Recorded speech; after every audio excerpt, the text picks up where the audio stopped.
मैया गंसे दामखौ माने बानायदों आरोखि सृष्टि खालामदों बे जाबाय औवानि आरो बेखौ मथामथि सेरजा बायदि आरोखि नाथाय सेरजा होननानै बुङोब्ला ट्रेडिसनेलि गावहानो मोनसे आबुं महर दं आरोखि सेरजानि महर गैया नाथाय बिनि केरेक्टारा गासिबो सेरजानि दा बे औवा गिदिरजों बानायनाय दा ओरैहाय गान्थि दङ बेनिफ्राय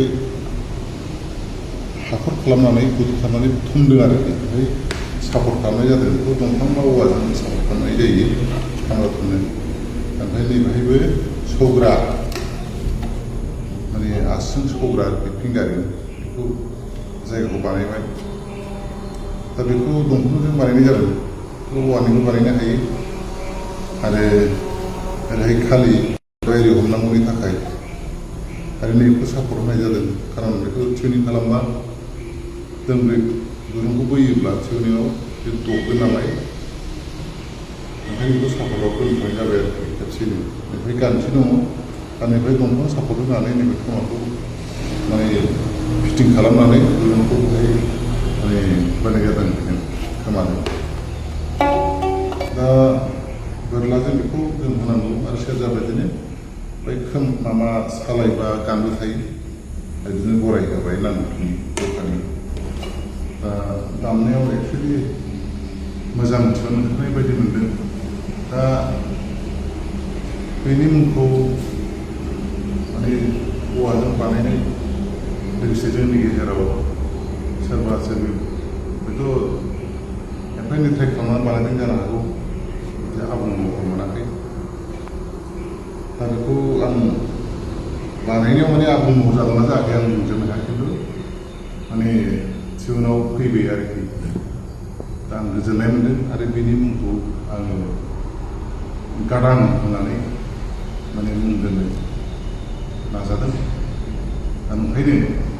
गादांखौनो दोनबाय मुंखौ जोंनि हारिनि गेजेराव बे भाइराल जानानै बयजोंबो बाहायजानाय जायो जाहाथे बे दामनायखौ माने गादां मुङैनो बाहायो गाबज्रि बेखौ आं गुरै खावलायनाय जाबाय दा दामनायनिसै माबायदि खोनायो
खुलुमबाय।